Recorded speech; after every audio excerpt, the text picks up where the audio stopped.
Pops, meron tayo ditong iba't ibang pagkain dito sa SNR Manila. At kakain tayo dito, mag-food trip tayo dito sa SNR. Hinihintay natin. Tara!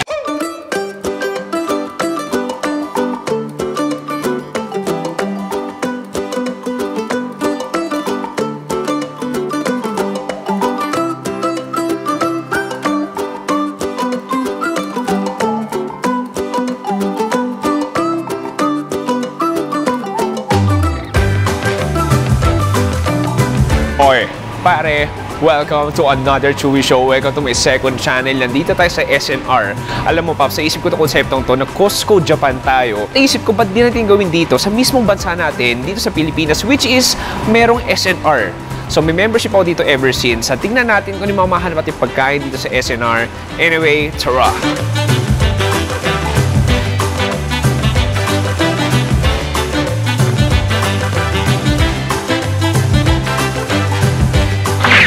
Oy, pare, nakapasok na dito sa SNR. Pops, nagsimulang SNR way back 2001 pa, technically. Pero 2006 na rename as SNR. So ngayon, sobrang dami ng branches all over the Philippines. Di lang sa Metro Manila, kahit sa Visayas, or siguro sa Mindanao meron na rin. So ito, Pops, lahat mahanap mo na dito. Chichirya, kahit anong klaseng pagkain, instant noodles, condiments, delata, ulam, kahit nga pang aso meron din silang pang appliances, meron din pang sofa, lahat literal mahanap mo na dito. Pero nandito tayo dahil meron silang fast food kung saan may iba't ibang putahe na ino-offer sila. Nasabi daw nila sulit, masarap. At tingnan natin, umorder tayo ng ilan sa mga bestsellers nila. Tingnan natin kung sulit nga ba para sa pera natin. Anyway, gutom na ako. Kumain na tayo dito sa SNR. Tara!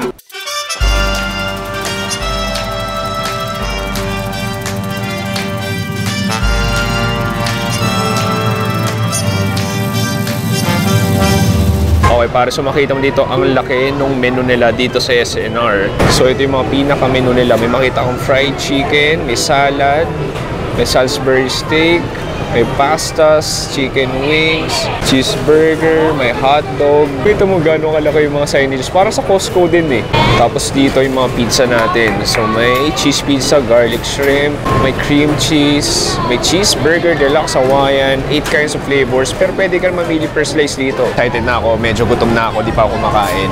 At order na tayo. Nakakatuwa, parang hindi ko naman first time sa SNR.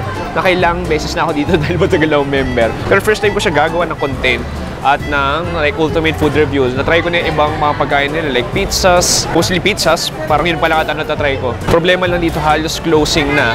At titignan natin kung ano yung mga available pa na pwede natin orderin. Ano yung hindi available? Yung slice na lang namin, sir, garlic and shrimp na lang. Tatlong piraso? Isang flavor na lang ng pizza? Olo. Di sige, isang slice. Tapos isa nung parang chicken bake. Anong hotdog yan? Yung normal? All beef po. All beef. O sige, tikman ko rin. Yung burger, meron. Pwede na rin. Okay nun, di ba yung parang cheesy fries? Savory po. Savory o isa. Boom. Pare, we've got our food. Next is lamesa. Magana naman tayo. So, pwede mo gawin sa SNR. Unlimited drinks. Kuha tayo. Problema lang, walang 0-calorie soft drinks. So, mag-root beer na lang ako.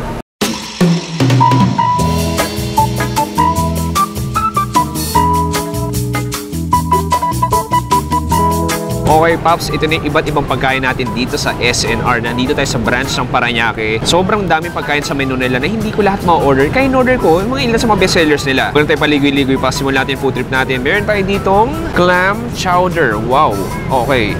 So makikita mo, it's like a thick savory cream na may parang patatas, tapos yung iba't ibang clams. Tikman muna natin to. Cheers! Oh, wow. Oh, nice. No, parang hindi ko pa nalalasan yung clams. More on patatas ang lalasahan ko. Ngayon, marami na. Parang isang spoonful ng clams yun. Ultra rich, ultra flavorful, ultra creamy. Yung patatas nandun, medyo peppery din siya. And there's little chunks of clams. Actually, first time ko na i-try sa SNR. Next, punta tayo ng Louisiana roll. Look at this. Hinati na siya actually, isang buo siya. Ganyan yan. Hinati ni ate, so na-divide siya. Look at this. Para sa may tomato sauce. Hindi ko lang kung pork o chicken gamit nila. I believe chicken din. And then may cheese. Sa taas, parang may solidified cheese na rin siya. And then nakapaloob siya sa very toasted na bread. Tikman natin to. Sarap. Oh, wow, that's sinfully delicious. Alam mo, para siyang Mexican style yung lasa niya I mean, Louisiana siya pero more on Mexican flavors na lasahan ko. There's green bell pepper, there's cheese. It's a very tomatoey flavor like the chicken. And then the cheese, medyo nag-solidify na siya pero may konting melt pa rin siya. And then yung labas, a perfect, chewy, toasted na parang bun. Lahati pa lang ito, busog ka na. Kung nakita, may cheese din pala. Hindi mo i-dip sa cheese. Basically, parang cheese whiz lang din siya. Kung ako tatanungin mo, mas okay sa akin na ito na order mo. Okay, next. Okay. Man down. Man down. Lucky. Nakakaingit. Sana all, pare. Sana all. In all seriousness, meron tayo dito all beef hotdog. Very plain lang siya, pero mahaba yung pinaka-sausage natin. Lagyan natin ng ketchup. Lagyan natin ng mustard. At ito na, makulay na yung pinaka-sausage natin. Sayang medyo plain siya. Sa Japan, sa Costco, Japan, pwede ka maglagay ng only onions. Tikman natin. Ano sa lahat, medyo maalat yung sausage nila. Pero don't get me wrong, kahit kanina pa siya, medyo juicy pa rin siya. And then, basically, meaty, beefy, at sabi ko nga, medyo juicy siya. Pero yung nagpapalasa lang talaga sa kanya is yung mustard tsaka ketchup. Tapos, may konting kaalatan yung hotdog niya. Alam mo, Paps, yung ganitong klaseng hotdog, medyo malaki na siya. Soft drinks break, refillable soft drinks. Iba ang sarap ng hindi zero-calorie na soft drinks. Kaya ulit nakainom ng hindi zero-calorie na soft drinks. Pero masarap pa rin yung root beer talaga. Punta tayo dito, savory fries nila. Look at this. Literally, it's really savory. So, you have that special barbecue sauce. May tidbits ng bacon. Meron silang SNR cheese sauce. Ayan. And then sa ilalim, that loaded, very thick cut fries. Sige, gusto ko sa isang kagat. Malasahan natin lahat. Oh, nice. Look at that. Kaya isang kagat na yun. Ramdam ko na dagdagan ako ng 2 pounds. Oh, sarap. Ang sarap ng barbecue sauce. Medyo matamis, medyo smoky siya. And then the tidbits of bacon. Extra protein, extra flavor. And then yung fries natin, for sure, hindi na siya mainit, hindi na siya malutong. Pero okay lang dahil nag-drench siya with that very savory sauce. And then cheese natin, manamis-namis siya. Pero malinamnam. Ang sarap. Sobrang sarap niya. Gusto ko isa pa. Real talk lang. Masarap talaga yung fries nila kahit walang sauce. Kahit yung as-is lang na fries, masarap pa rin. Punta tayo dito sa ating double patty burger na wala pang ketchup. So may cheese siya, may cheese sauce, artificial cheese sauce, may slice tayo ng cheese, generous amount of lettuce, meron tayo yung tomato. Lagyan ko lang ng ketchup. Hot sauce pala yun, so lagyan ko ng mustard. Kasi ito yung ketchup talaga. Squeeze natin. I'll be honest, it's very dry. I mean, makikita mo naman visually, hindi ka na magloloko na medyo dry siya. Pero in terms of flavor, alam mo, hindi rin siya yung parang 100% beef patty na lasa. Though malaki siya, very meaty, punong-puno ng cheese sauce. Tapos actually, yung karne niya parang steroids. Yung isang patty pa lang parang malaki na. And then the extra condiments, yung ketchup, hot sauce, yung mustard, yun ang bibigay ng lasa. Feel ko ito na yung frozen burger patty na mabibili sa loob. Root beer break. As natin, ito yung giant slice ng pizza nila. Nakita mo naman kung gaano kalaki. Kasing laki pa literal na mukha ko. Ang laki. Ito yung garlic shrimp nila. May 8 kinds of flavors silang pizzas dito. Pero ito na lang natitira dahil pasara ng SNR. Sige, tikman natin. Ang laki. Kala mo, first time ko tikman eh, no? Nakailang-try na ako dito eh. Pero tikman natin. Nakita ko si Gio. Napalunok habang sa kagat na yun.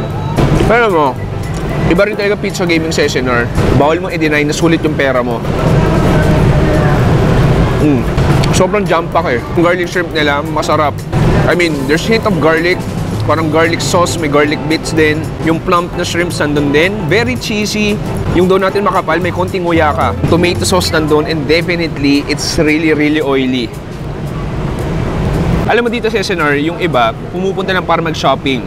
Itong kainan nila, minsan dinadaan-daanan lang nila. Usually order dito mga pizza, fries, hotdog, pero hindi nila alam na marami iba-iba pong putahe. Katulad yung clam chowder, Itong Louisiana Roll, itong savory fries, pare, ibang klase. At wala pa ako nakita ng gumagawa ng comprehensive food review about SNR food dito sa Pilipinas. Kaya naman sana sa video no, kahit papaano, napaisip ko na, uy, may ganyan pa sa SNR, masarap pala yung pagkain sa SNR. At higit sa lahat, hindi sponsored tong video na to. Huling kagat na tayo kuha ng animal fries. At pangalawa, hindi animal fries tawag dito, savory fries pala, animal fries sa In-N-Out yon. At walang In-N-Out dito sa Pilipinas. Siguro mas ako nakuha yon.